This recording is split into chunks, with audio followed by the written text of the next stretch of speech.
Hey everyone! Welcome to another discussion on this channel.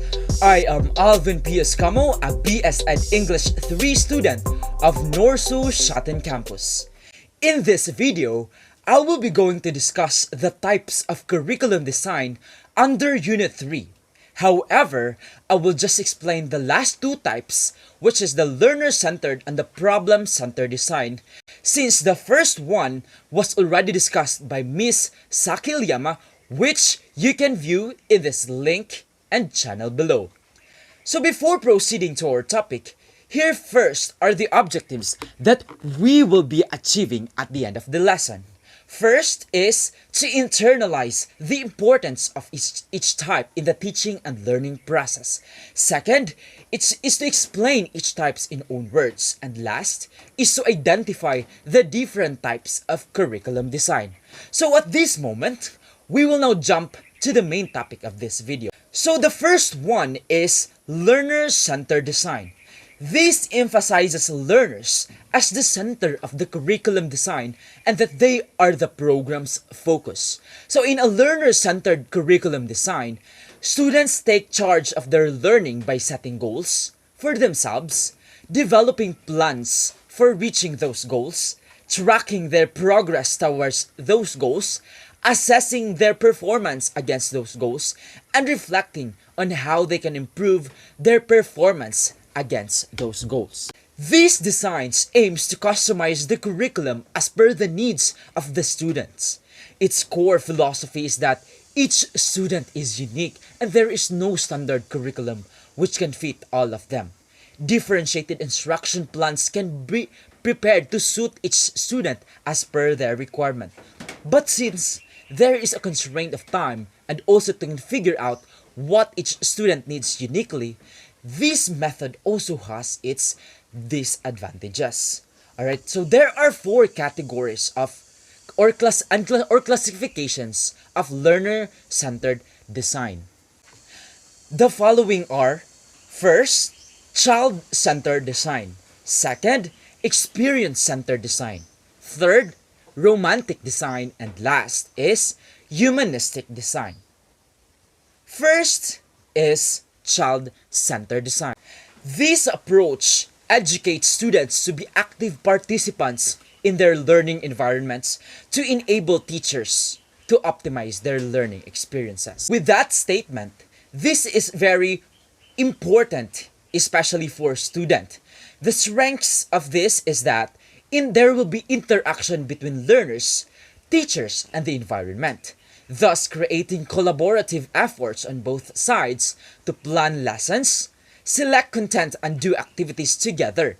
It also empowers students through ownership of knowledge.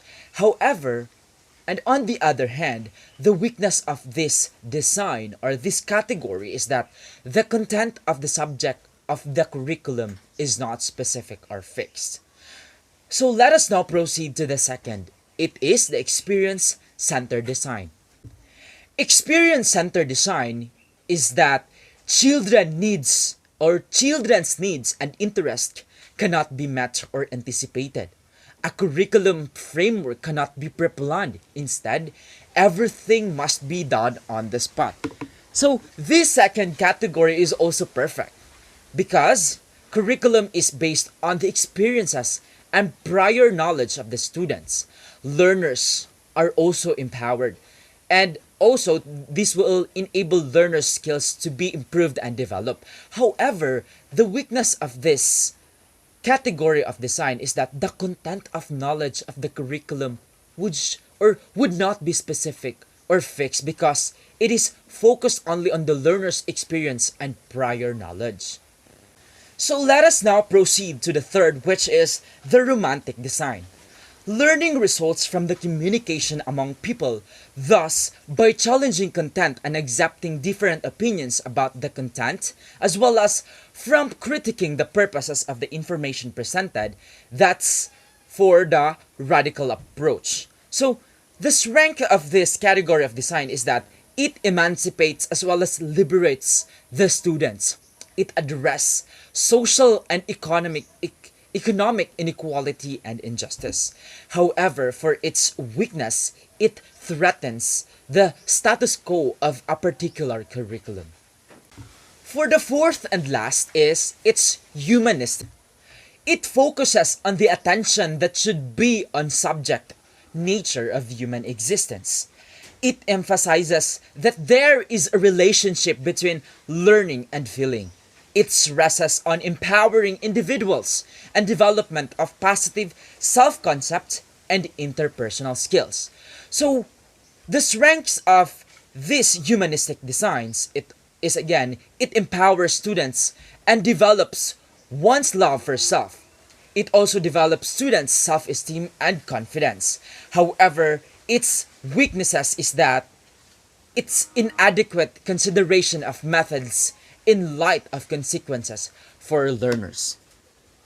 It's also inconsistent emphasis on uniqueness of individuals and activities that all students experience. Alright, so that's it for the first type, and we will now proceed directly to the last type. And that is problem-centered design. So it focuses on real life problems of individuals and society. It is intended to reinforce cultural traditions and address unmet needs of the community and society. These are based on social issues, and of course, it places the individuals within a social setting, but differ from learner-centered designs in that they are planned before students' arrival. This method aims at exposing the students to practical situations and problems so that they can apply their knowledge to solve them. This method helps the students to remember what they learned, and the knowledge sticks with them for a long time. The disadvantage is that this method doesn't suit all the student. So same as learner-centered design, problem-centered design also has categories or classifications. And these are life situation design and reconstructionist design. First design is life situation. And the content of this design focus on the social situations within the context of this learner. And the strength of this is that it focuses on problem-solving procedures. It uses the past and current experiences of learners as a means of getting them to analyze the basic areas of living. It integrates subject matter by cutting across the separate subjects and centering on related categories of social life. However, on its weaknesses is that, or weakness, it poses a challenge in determining the scope and sequence of essential areas of living's essential aspects. Another is it does not adequately expose students to their cultural heritage, because there will be some students who might not participate to share in their problems. Second is the reconstructionist design. This method of curriculum address contemporary social problems and social action aimed at reconstructing society.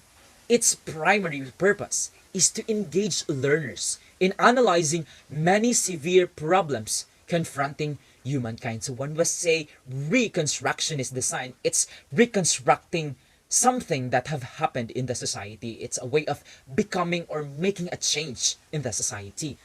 And one of these strengths is that it engages students in critical analysis. That's what I have said in a while ago. Another is that it encourages industrial and political changes. However, its weakness is that it may be misunderstood, thus resulting in social inequality. That's the weakness of this reconstructionist design as under the category of problem-centered. So as a teacher, these are the best practices for a curriculum design or in designing a curriculum.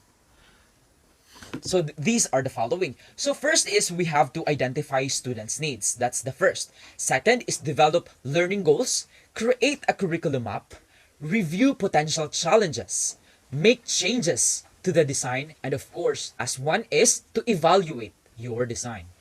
Right. So when we say identify students' needs, it states that before designing your curriculum, we should try to identify the needs of our students. We may identify our class collective needs, or we can identify individual needs. It may be it's very useful to observe our students while we're teaching to understand their learning styles. Also, we should try to identify specific subject materials that may be more challenging for our students so that they may know which topics may require, or we may know which topics may require a problem-centered curriculum so that we can address their needs.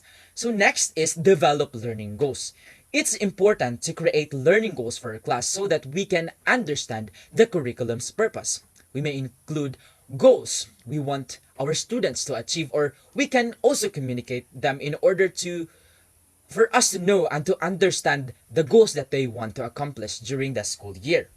For the third one is create a curriculum map. A curriculum map is a graph or chart that teachers use to have a visual representation or of their curriculum design. This is very important, especially for those learners who prefer visuals than just merely hearing the topics. By having curriculum design, you will be able, or we will be able to assess and deliver knowledge that is aligned to their needs for them to develop into a better one.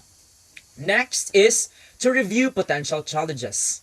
This is somewhat like also a very important. We should try to review areas in our curriculum that may cause potential challenges for students or interfere with the curriculum schedule. For example, we may not want to teach an important lesson on the day before a long school break since students may be likely to forget the material they learned that day. So it is very important to identify potential issues that can help create a schedule that meets your students' needs. Next is to make changes to the design. So be sure to pay close attention to your students' progress so that you can or we can identify potential challenges and areas of improvement in your curriculum design. It is very important for us to modify or to change into a better design so that it can help learners to improve their skills and also to improve our classroom designs and to make it as a better and creative in order for the learners to have a better classroom environment. Lastly is to evaluate the design. So we may find it useful to evaluate your curriculum design at the end of the school year to see the results or the design strengths and the areas of improvement. So it has been imparted to us that evaluation is very important and does happen at the end in order to assess whether we are making a point or making a great design or curriculum to our learners. So we have to review our class achievement rates for each goal and communicate with your class to see which aspects of the curriculum they liked and disliked. So be sure to note areas of improvement in our previous curriculum designs so that we can create improved designs in the future. I believe that's a wrap for my report. Thank you so much for watching and listening. Before I'll end, I will leave you with a quote by John Holt. Learning is not the product of teaching.